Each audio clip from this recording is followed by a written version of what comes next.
ચાલો. નમસ્કાર વિદ્યાર્થી મિત્રો, હું રોહિત સુંદરવા ફરી આ એક અગત્યના સેશન સાથે આપની સાથે આવ્યો છું. તો ભાઈ ઘણી વખત આપણે એવું કરીએ કે ભાઈ ભરતીની રાહ જોતા હોય ને તો કે આવશે, ક્યારે આવશે, શું થશે, આ તે હવે આવી જાય તો સારું આમ તેમ. પછી આવી જાય ને તો બધું ફટાફટ ચાલવા માંડે. લાઈક તમે જો કે પોલીસની ભરતી છે, આપણે ઘણા ટાઈમથી રાહ જોતા હતા, ભરતી આવી, ફોર્મ ભરાઈ ગયા, ગ્રાઉન્ડ ચાલુ થઈ ગયું ને પરીક્ષા આવી હશે. સેમ એવી જ ભરતી એટલે કે સીસીઈ જેની આપણે રાહ જોતા હતા, તો ફાઇનલી સીસીઈ પણ આવી ગઈ. સીસીઈની તો કે ભાઈ 5370 જગ્યાઓ આવી, એક્ઝામ પેટર્નમાં ચેન્જ થયો. ફોર્મ ફિલિંગ એ ચાલુ થયા ને ભાઈ જોતામાં ફોર્મ ફિલિંગ એ પતી હશે અને સામે તમારી પ્રિલિમ પરીક્ષા આવીને ઊભી રહેશે. પણ તો કે ભાઈ એક વસ્તુ એ છે કે ભરતી મોટી છે, સારી ભરતી છે, સારી પોસ્ટો છે અને આ ભરતીમાં તૈયારી કરાય, કેમ કે આનું તમને ભવિષ્યમાં તમે કોઈને કોઈ સારી પોસ્ટ ઉપર જઈ શકો. તમારી તૈયારી પ્રમાણે તમને પોસ્ટ મળે, કેમ કે મેરિટ પ્રમાણે છે. હવે વાત કરીએ તો કે ભાઈ ઘણા બધા સેશન આપણે આના રિલેટેડ કર્યા છે, તો બી ઘણા બધા છોકરાઓ જે વિદ્યાર્થીઓ છે એના મનમાં પ્રશ્નો છે. તો એના માટે એક શોર્ટ રિકેપ છે એવું કરીને ભાઈ આ સેશન લાવ્યો છું કે તમને કહેવાય ને કે આપણે નોર્મલી આપણે જેવું એમસીક્યુ આપણે ડિસ્ક્રિપ્ટિવમાં વધારે તકલીફ શું કામ પડે, કેમ કે આપણે એમસીક્યુ વાળાનું ઓપ્શન વાળું જ શોધીએ છીએ. આપણે ક્યાંક ફકરામાં આમ એકદમ લખેલું હોય ને તો આખું એક આખું પેજ ભરેલું લખેલું હોય ને તો વાંચવામાં આપણે બર પડે કે કેમ વાંચશું. તો નોટિફિકેશનમાં આવી જ વસ્તુ થાય, પણ એમાંથી અગત્યની જે વસ્તુ છે એ શોર્ટમાં આપણે એકદમ ફટાફટ આપણે અહીંયા જોશું કે ભાઈ કઈ રીતના છે, શું છે. હજી પણ ઘણા બધા વિદ્યાર્થીઓ છે એના મનમાં ઘણા પ્રશ્નો છે અને ઘણી બધી વસ્તુ છે, તો ભાઈ પ્રશ્નોનું જ્યાં સુધી નિરાકરણ ના થાય ત્યાં સુધી આપણે બેઠા જ છે. બાકી તમને કંઈ સમજાય નહીં, કંઈ બીજો ડાઉટ ક્વેરી હોય તો એના માટે આપણી હેલ્પલાઇન નંબર પણ છે જ. ચાલો તો અહીંયા શરૂઆત કરીએ કે ભાઈ સીસીઈની આ નવી ભરતી છે 2026. અહીંયા તો કે ભાઈ આ ગુજરાત ગૌણ સેવા પસંદગી મંડળ દ્વારા ગ્રુપ એ અને બી ની સંયુક્ત સ્પર્ધાત્મક પરીક્ષા છે. અહીંયા તો કે ભાઈ જાહેરાત ક્રમાંક આનો 378 છે, 5370 જગ્યાઓ છે અને બીજું કે ભાઈ લક્ષ્ય હવે દૂર નથી, તમારે તો કે હવે તૈયારી કરવાની છે. 5370 જગ્યાઓ આવી છે, જેમાં 6 કેડર છે, એના વગરના બીજા કેડર પણ એડ થવાની પોસિબિલિટી છે. એટલે એનો મતલબ હજી પણ 800 થી 1000 જગ્યાઓ વધવાની શક્યતા છે ને એ બધા સારા કેડર જ આવવાના છે. પણ તમારે જો સારી પોસ્ટ ઉપર ને તમારી મનપસંદ પોસ્ટ ઉપર જવું તો એના માટે તમારે તૈયારી કરવી પડશે. એના માટે તો કે તમારે મહેનત કરવી પડશે.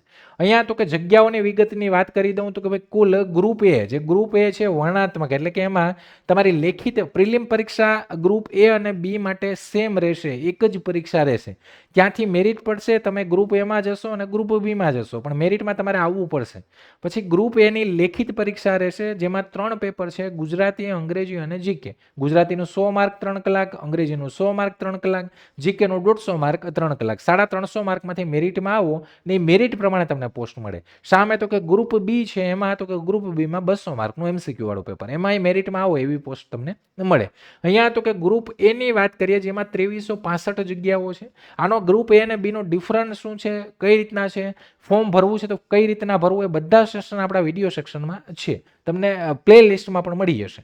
મહેસૂલી ક્લાર્ક કલેક્ટર કચેરી કે જેને 1600 જગ્યા છે આ વખતે, સિનિયર ક્લાર્કની 503 જગ્યા છે, હેડ ક્લાર્કની 134 જગ્યા છે, સમાજ કલ્યાણ નિરીક્ષકની 125 જગ્યા છે. આવી રીતના તો કે ભાઈ આ કુલ 4 કેડર મળી અને અહીંયા તો કે તમારી 2365 જગ્યા છે. અને આમાં આવનારા સમયમાં અહીંયા કેડર એડ થવાની પણ પોસિબિલિટી છે, કે સારા કેડર પણ આવવાની શક્યતા છે. ગ્રુપ બી ની વાત કરીએ તો આ એમસીક્યુ વાળી પરીક્ષા હશે તમારી, 3005 જગ્યાઓ અહીંયા છે અને આ બધી જગ્યાઓ જુનિયર ક્લાર્કની છે. અહીંયા ઘણો સેલેરીમાં, પોસ્ટમાં, રેપ્યુટેશનમાં, પછી હોદ્દામાં બધામાં અહીંયા ફરક પડે છે ગ્રુપ એ અને બીમાં, પણ તમારે કેમાં જવું એ તમારે નક્કી કરવાનું છે. જગ્યાઓની વિગતમાં તો કે ગ્રુપ બીમાં 3005 જગ્યાઓ જે જુનિયર ક્લાર્કની છે, અહીંયા આપણે વાત કરીએ. એમ અગત્યની તારીખની વાત કરીએ તો જે લોકોને ફોર્મ ભરવું છે, ફોર્મ ભરવાનું સેશન આપણા વિડીયો સેક્શનમાં છે. 5/2/2026 થી ફોર્મ ફિલિંગ ચાલુ થઈ ગયા છે. 20 તારીખ છે તમારી છેલ્લી રાતે, એટલે કે 20 તારીખે 12 વાગ્યા સુધી ફોર્મ ફિલિંગ થશે. છેલ્લી ફી ભરવાની તારીખ કે જે લોકોને ફી ભરવાની છે એની 23/2 છે. ફોર્મ ક્યાં ભરાય છે તો કે ભાઈ ગુજરાતના મોટા ભાગના પ્રશ્ન જે ફોર્મ છે એ ઓજસની વેબસાઇટ ઉપર જ ભરાય છે. ફોન તમે મોબાઈલમાં પણ ફોર્મ ઘર બેઠા ભરી શકો. શૈક્ષણિક લાયકાત તો અહીંયા પણ ઘણા બધા લોકોના મનમાં પ્રશ્ન થાય છે, હજી ક્લેરિફાય કરું છું કે ભાઈ તમારું ગ્રેજ્યુએશન છે, તમે સ્નાતક અથવા એને સમકક્ષ ડિગ્રી, એટલે કે કોઈ પણ ગ્રેજ્યુએટને સમકક્ષ ડિગ્રી તમે કમ્પ્લીટ હોવી જોઈએ. તમે છેલ્લા વર્ષમાં હશે તો તમે એલિજિબલ નથી. જે લોકો છેલ્લા સેમેસ્ટરમાં હોય, છેલ્લા વર્ષમાં હોય, એલિજિબલ નથી. કમ્પ્લીટ ડિગ્રી હોવી જોઈએ, કોમ્પ્યુટરનું બેઝિક નોલેજ હોવું જોઈએ અને સાથે ભાષા ગુજરાતી અને હિન્દી ભાષા તમને આવડતી હોવી જોઈએ. આગળ વાત કરીએ વય મર્યાદા તો કે તમારી સામાન્ય વય એટલે કે ઓછામાં ઓછા 20 વર્ષ વધુમાં વધુ 35 વર્ષ હોવા જોઈએ. આ જનરલ કેટેગરી માટે છે, મેલ કેન્ડિડેટ માટે 20/2/2026 રોજ. એમાં પણ છૂટછાટ છે. કોને? તો કે ભાઈ અહીંયા છૂટછાટમાં 45 વર્ષ સુધીની છૂટછાટ છે. પણ કોને? તો કે ભાઈ સામાન્ય વર્ગ જે મહિલાઓ છે એને 5, એટલે કે જનરલ કેટેગરીમાં જે મહિલાઓ છે એને 5 વર્ષ, એટલે કે એ લોકો 40 વર્ષ સુધી ભરી શકે. અનામત વર્ગ પુરુષ એને 5 વર્ષ, કે જે SC ST એ છે એમને. અનામત વર્ગ મહિલા જેને 10 વર્ષ, એટલે કે 5 મહિલા અને 5 અનામત 10 વર્ષ. દિવ્યાંગ ઉમેદવારો એને 10 થી 20 વર્ષ. અને માજી સૈનિક એને તો કે સેવા પ્લસ 3 વર્ષ. સાથે અહીંયા OBC ને પણ નોર્મલી 3 વર્ષ જેવું છૂટછાટ મળે છે. વાત કરીએ પગાર ધોરણ તો કે ભાઈ અહીંયા જો તમારે સારી પોસ્ટ ઉપર જવું હોય, એટલે કે ગ્રુપ એ ની તો વધારે પગાર છે, ગ્રુપ બીમાં એમાં તો કે ઓછો પગાર છે, પણ બંનેમાં 5 વર્ષ સુધી ફિક્સ પગાર રહેશે તમારો. અહીંયા કાર્યાલય અધિક્ષકનો પગાર 49,500 રહેશે. હેડ ક્લાર્ક સમાજ કલ્યાણ નિરીક્ષકનો 40,800 પગાર છે. સિનિયર ક્લાર્ક જુનિયર ક્લાર્ક જેનો 26,000 છે. અને કલેક્ટર કચેરી ક્લાર્ક એનો 21,000 છે. એનો 21,000 એટલે કે 26,000 જ છે અહીંયા. તો કે અહીંયા તમે જોઈ લેજો આ થોડું. તો અહીંયા આ પગાર પણ તમારો, એટલે કે નોર્મલી નાનામાં નાની પોસ્ટ 26,000ની છે અને ઉપરની જે પોસ્ટ છે એ તો કે 49,500ની છે. આ થોડું ટાઈપિકલી પેલું છે. તો આ પ્રમાણે છે. પસંદગી પ્રક્રિયા તો કે ભાઈ સિલેક્શન પ્રોસેસ મેં તમને કીધું એમ કે પહેલા 2 તબક્કામાં પરીક્ષા લેવાય છે. પ્રિલિમ જે પરીક્ષા છે ફેઝ 1 એ ગ્રુપ A અને B માટે એક સિંગલ સેમ ટાઈપની રહેશે. MCQ ની આ પરીક્ષા રહેશે. ઓનલાઈન ઓફલાઈનનું હજી ક્લેરિફાઈ નથી થયું, એ આવનારા સમયમાં ખબર પડી જશે, પણ આપણે તૈયારી ઉપર ધ્યાન દેવાનું છે. અહીંયા તો કે પેલી આ પરીક્ષામાં તમે મેરિટમાં આવો 7 ગણા લોકો જે મેન પરીક્ષા છે એમાં જશે. 7 ગણામાં તો કે ભાઈ ગ્રુપ A વાળા અલગ જશે મેરિટ પ્રમાણે, અને ગ્રુપ B વાળા અલગ જશે. હવે તમે બંને પાસ કરી શકો તો બંને તમને પરીક્ષાઓ આપવા મળે મેન્સ, તો તમારે બે જગ્યામાંથી ક્યાંય ને ક્યાંય જગ્યા તમે રોકી લો. એટલે એનો મતલબ તમારે પ્રિલિમ્સમાં સારું પરફોર્મન્સ કરવું પડે. હવે તો કે મેન પરીક્ષામાં માની લો કે તમે આ પ્રિલિમ પાસ કરીને ગયા, મેનમાં ગયા, એટલે ગ્રુપ A ની તમને મેં આગળ કીધું એમ ડિસ્ક્રિપ્ટિવ, ગ્રુપ B ની તો કે MCQ વાળી.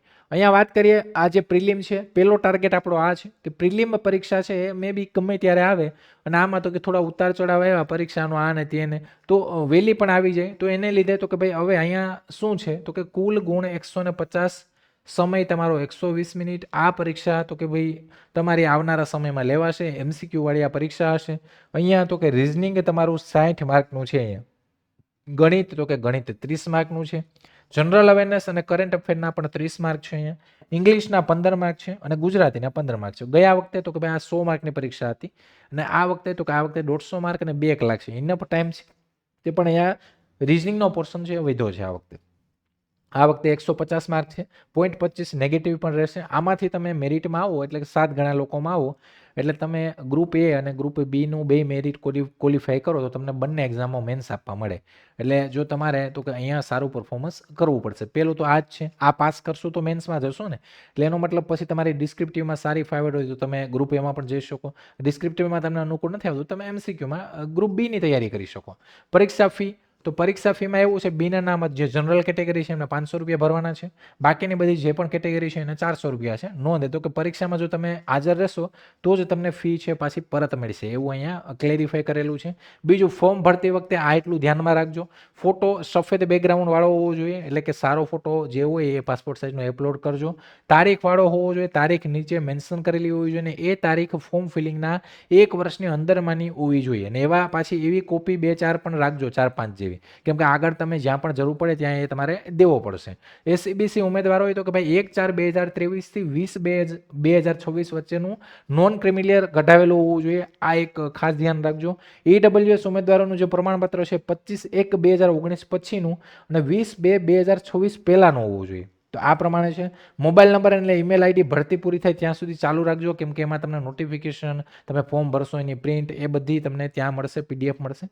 તો વહેલી તકે ફોર્મ ફિલિંગ ચાલુ છે. સેશન પણ આપણા વિડીયો સેક્શનમાં છે, ભરી દેજો. જો તમે ગ્રેજ્યુએટ હોય તો તમારા માટે એક સારી તક છે કે જગ્યાઓ પણ વધારે છે. અને જો તમારે આની તૈયારી કરવી હોય, એટલે કે વિથ મટીરિયલ વિથઆઉટ મટીરિયલ, તમારે જો વિથઆઉટ મટીરિયલ આ CCની પ્રિલિમ્સ એટલે કે જે પેલી 150 માર્કની પરીક્ષા છે એની તૈયારી કરવી હોય તો બેન્ચ ચાલુ થઈ ગઈ છે. માત્ર 1099માં આ બેન્ચ ચાલુ છે. એમાં પણ કૂપન કોડ જેવું છે 100 રૂપિયા જેવું, એટલે 999માં તમે આ બેન્ચમાં જોઈન થઈ શકશો. જોઈન થવા માટે તમારે એપ્લિકેશન અથવા હેલ્પલાઇનમાં પણ તમે કોલ કરી જોઈ લો, જાણી લો, પછી તમે તમારી ઈચ્છા પ્રમાણે જોઈન થઈ શકો છો. તમારે વિથ બુક એટલે કે બુક આવશે, જેમાં 2599 તો કે સાથે તમને 4 બુકો મળશે, ગણિત, રિઝનિંગ, જીકે અને ગુજરાતી વ્યાકરણની બુક મળશે. 2599 તમે આ બેન્ચમાં જોઈન થઈ શકો અને સાથે લાઈવ પ્લસ રેકોર્ડેડ લેક્ચર પણ મળશે, એટલે કે વિથ મટીરિયલ આ બેન્ચ છે. તો તમારી ચોઈસ પ્રમાણે તમને જો અનુકૂળ આવે તો તમે આ બેન્ચોમાં જોઈન થઈ શકો છો. અહીંયા પણ તમને ₹100 જેવો કૂપન કોડ એટલે કે 2499 તમે મળી જશે. બાકી કંઈ પણ માહિતી, કંઈ પણ જાણકારી માટે તમે આ જે આપણા હેલ્પલાઇન નંબર છે એની ઉપર કોલ કરી શકો. બુક તો કે સીસી એક્ઝામનો બુક કોમ્બો છે, જેમાં આ 4 બુકો અવેલેબલ છે. ઠીક છે. પ્રિલિમ્સ માટે તમને એકદમ અગત્યની ઉપયોગી છે. તો 1549માં તમે લક્ષ્યમ સ્ટોર ઉપર જઈ અને આ ઓર્ડર કરી શકો છો, જો ઓનલી તમારે બુક્સ જોઈએ છે તો.